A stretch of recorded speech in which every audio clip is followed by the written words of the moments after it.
राज्याचे अन्न व औषध प्रशासन मंत्री नरहरी झिरवळ यांचे एका तृतीयपंथी व्यक्तीसोबत कथित सध्या काही व्हिडिओ जो आहे तो व्हायरल होत आहे। विशेष म्हणजे मंत्र्यांच्या शासकीय निवासस्थानीच हे व्हिडिओ जे आहेत ते शूट करण्यात आल्याने अनेकांच्या भुवया उंचवल्याचं आपल्याला पाहायला मिळालं। विरोधकांनी नरहरी झिरवळ यांची मंत्रिपदावरून हकालपट्टी करावी अशी मागणी देखील केलेली आहे। मात्र आता याच्यात सामाजिक कार्यकर्ते विजय कुंभार यांनी देखील काही गोष्टी किंवा काही संशय व्यक्त केलेला आहे। नरहरी झिरवळांचे आणखीन काही व्हिडिओ जे आहेत ते बाहेर येऊ शकतात असं वक्तव्य जे आहे ते सामाजिक कार्यकर्ते विजय कुंभार यांनी केलेलं आहे। यासोबतच हे जे व्हिडिओ आहे त्यांच्या जवळचे लोक करत असल्याचा संशय देखील त्यांनी व्यक्त केलेला आहे। नेमकं विजय कुंभार यांनी नेमकं काय म्हटलेलं आहे पाहूयात। अन्न व औषध प्रशासन मंत्री नरहरी झिरवळ यांचा एक व्हिडिओ आता पुढे आलेला आहे। हा व्हिडिओ आक्षेपार्ह आहे।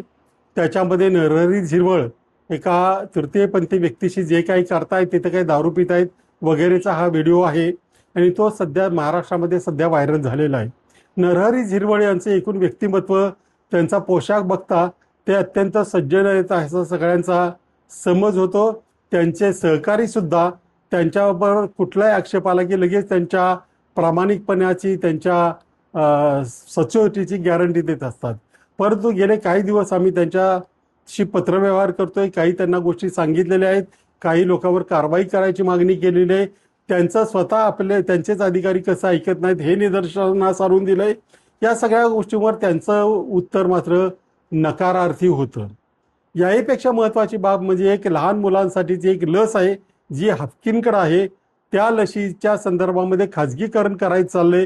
खाजगीकरणासाठी एका कंपनीच्या वतीने प्रयत्न केले जात आहेत आणि त्या प्रयत्नासाठी ते प्रयत्न करताना मंत्री महोदयाने किती सांगितलं तरी त्यांचं कुणी ऐकत नाही। ते विक्री करण्याचे प्रयत्न चालूच आहेत। त्याच्यावरून असं वाटतं की नरहरी झिरवळ यांचं जे खातं आहे ते स्वतः चालवत नाही तर काही अधिकारी किंवा सत्ताबाह्य व्यक्ती चालवत असाव्यात। त्यांची काही नावंही पुढे येत आहेत आणि असं जर असेल तर ते आक्षेपार्ह आहे। कदाचित अशा प्रकारची आणखी काही माहिती किंवा व्हिडिओ इतरांकडे असल्यामुळे ते स्वतःच्या खात्याकडे फारसं लक्ष देत नाहीत, कुणीतरी वेगळंच ते खातं चालवतंय असं मत झालेलं आहे। त्याच्यामुळं कदाचित यापुढे खराब फाईलसारख्या झिरवळ फाईलसुद्धा आपल्याला पाहायला मिळतील।